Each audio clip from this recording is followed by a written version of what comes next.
Good evening, folks. It's Diamond with the Oppenheimer Ranch Project, Magnetic Reversal News, Sacred Geography, and Shinrin Yoku, bringing you a grand solar minimum update Friday, July 28th, 8 p.m. Mountain Time 2023. You're looking at day 19 on the Reykjanes Ridge, where Iceland continues to erupt in a nice small cinder cone due to an ongoing fissure eruption. But the big story is the Vatnajökull. Yes, and Bárðarbunga volcano, just moments ago, rapidly increasing seismicity at the location. So we're keeping a close eye on Bárðarbunga to make sure it doesn't go boom. Keep calm. It's boom time. Severe thunderstorm watches cover 18 million from D.C. to the Twin Cities. NOAA's Storm Prediction Center has placed over 13 million in an area stretching from Chicago west to around Sioux Falls, Iowa, in a level 3 out of 5 on their severe weather risk scale for thunderstorms carrying damaging wind gusts of 60 miles per hour, large hail, and flooding rains. Here's the map. From Sioux City to Fort Wayne, you are in the very likely severe storm threat. So take heed and take cover. Friday brought dangerous heat and evening storms with damaging winds and large hail to Nebraska. And Iowa wasn't out of the woods. Damaging winds and large hail were possible in Iowa as storms roll through this evening, including Waterloo, Cedar Rapids, and the Quad Cities. And nearly 3,000 without power in Menomonee Falls ahead of potential severe weather. And they're not the only ones. Severe weather knocked out power for potentially thousands across north central West Virginia. Maha Festival evacuated due to severe weather in Omaha, and that seems to be the story. Let's take a look at power outage U.S., and we can see about 200,000 without power in 5 states. West Virginia, the hardest hit, 65,000 without power. Michigan, 57,000 without power. Virginia, 35,000 without power. Maryland, 29,000. Colorado, 18. Now remember, 65,000 without power in West Virginia doesn't mean people. It means customers. And usually there's 2 or 3 people in a house or a business. So this is literally hundreds of thousands of people without power in each state. Full forecast, dangerous heat over the central eastern U.S., shifting to the southern U.S. next week. Dangerous heat peaks in the Northeast and Mid-Atlantic and Midwest today and Saturday before a cold front. Did you see that? They put cold front in there. Wow. Provides these regions with a welcome return to cooler and more comfortable temperatures, as predicted by Diamond almost 3 days ago that the Northeast would be experiencing record lows for much of August. Sunday, excessive heat continues in the southwest U.S. through Saturday before a new heat wave builds across the South and Gulf Coast early next week, because it's still early August and it's summer, and it may persist through the week. Can you imagine it's going to be hot through midsummer? What a bummer. More garbage headlines. Hottest July ever signals an era of global boiling. So we went from global warming to climate change, and now we're switching over to global boiling, according to the UN chief. Absolute nonsense. Lee and I will break it down tomorrow on our radio show at revolution.radio. Our show is Cosmic Catastrophe every Saturday noon Mountain Time. Tomorrow we'll talk about more of the fraud and the climate alarmism, specifically using Roy Spencer's new blog about urban locations and the urban heat island effect. Yeah, they're literally performing a fraud before your very eyes. And we'll get into it in more detail tomorrow on the radio show. Seismic update. Here we can see a large rumbler, 4.7 in Höf, Iceland. And that is the worry, because that is exactly where Bárðarbunga is. So we're going to keep a close eye on that. Worldwide, there is no other earthquakes of note. 5.0 here in Alaska, normal activity worldwide. But our attention moves to Iceland, when in the last week we've had an uptick at Katla Volcano at the Mýrdalsjökull Glacier. And here you can see as early as July 23rd, an earthquake swarm, including earthquakes with magnitude up to 3.5 happening right on Katla. And if we look at it today, that earthquake swarm is continuing in a minor fashion And we see some activity at Katla Volcano. That's a VEI-4 eruptor. Here we are at Bárðarbunga, a major uptick happening in just the last 2 hours. Hours of powers. I'm the first person probably to report on it anywhere on the internets or the interwebs and certainly mainstream media. But we do have a large magnitude, a 4.7 in Honf and at least a 3.9 here at the glacier, right where Bárðarbunga is. So we're keeping a close eye on Bárðarbunga as there is a significant uptick at this volcano. Now, the good news is Bárðarbunga hasn't really gone a big boom in a long time. I just sneezed there. I apologize for that. Wow. And we were on the wrong page. Let's look at the eruptive history. It erupted as early as 2014 at VEI-0, and there have been uncertain eruptions dating all the way back to 1910, where the most recent confirmed eruption is VEI-2 after the 2014 eruption at VEI-0.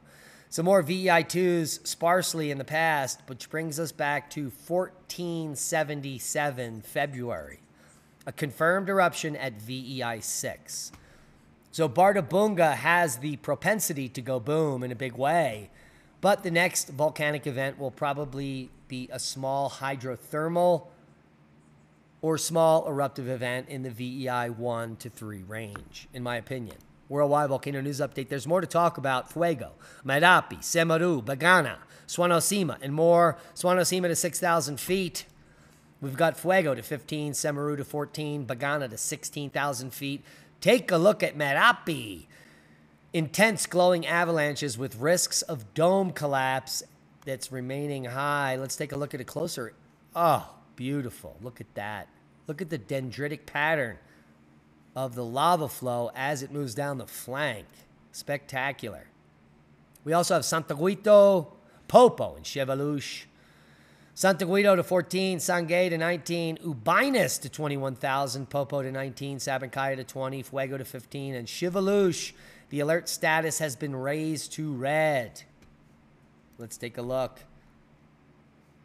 Cavert Volcano Observatory raised the volcano's alert level to red today, which is the highest level you can reach on the Kamchatka. The alert status changed following explosions, generating ash plumes to 4.5 kilometers and up to 7.5 kilometers in elevation, respectively. Plumes extended 26 kilometers to the northeast of the volcano, and a new lava dome, young Chevaluche growth, appears to ooze out as eruptive viscous lava, giving it a smooth egg-like shape as visible on the latest Sentinel-2 imagery. And you can see that little egg shape right there, Chevaluche 2. Who knew? Now you do. And another spectacular look at the dendritic pattern on Merapi. Here we are live again over at day 19 on the Reykjanes Ridge. Let's move it forward. Let's turn up the fake audio to make you feel like you're home. You can see lights here. It appears as if the volcano is back open and there are people there down on the flanks. As you can see, very little haze or smoke or anything coming from this minor cinder cone. Some glowing areas in the lava field, but no major lava flow being visible. Just a bubbling cauldron connected directly to the mantle. Fantastic geology in motion. Give them a thumbs up. Subscribe to Afar TV to continue to watch the spectacle in live time. Space weather news for July 29th, 2023. What we're looking at here is one minor M flare. That was from a limb flare, which is not headed towards Earth. In fact, a very large limb explosion. Let's take a look at this image so you can get a feel of how big that explosion and the amount of plasma that was ejected into space. Now, this is from a spot turned away from Earth, so this is heading away from Earth, nowhere near Earth. But a beautiful eruption indeed of plasma registering at M4.1 was observed off the northwest limb around 1600 UTC today. The event hurled a coronal mass ejection into space. However, like we said, due to the location behind the limb, it will be directed away from Earth. Good news. We are currently at KP 2.5. Very little geomagnetic activity for Aurora. And we have all quiet on the 3-day geomagnetic forecast. Good news. Now, if you're wanting to dive more into the science on the upcoming grand solar minimum, Cap Alon over at Electroverse published a great expose today on the topic, where he includes many of the top scientists and their predictions. So if you want to get up to speed on Zarkova, Abdusmatov, Sanchez, Sesma, and many others, please come check out the video and learn more about the grand solar minimum predictions. If you look at all of them, they pretty much all align to the bottom of this grand solar minimum occurring sometime between 2035 and 2050. And that is in the very near future, folks. So don't be scared. Be prepared. As the largest U.S. power grid faces level 1 emergency as Biden's decarbonization policies take effect. This is the point all along, to get you to comply. You will own nothing, and you will be, well, you won't be happy. But in fact, they are going to price every human being out of air conditioning, fuel, and many other products that you need, including food, in the coming years. So take heed. But do not live in fear. Do not live in panic. Embrace the day. Carpe diem. Seize it. There are many wonderful things happening this summer, which is not the summer of bummer, because there are no draconian mandates that keep you inside with face panties on.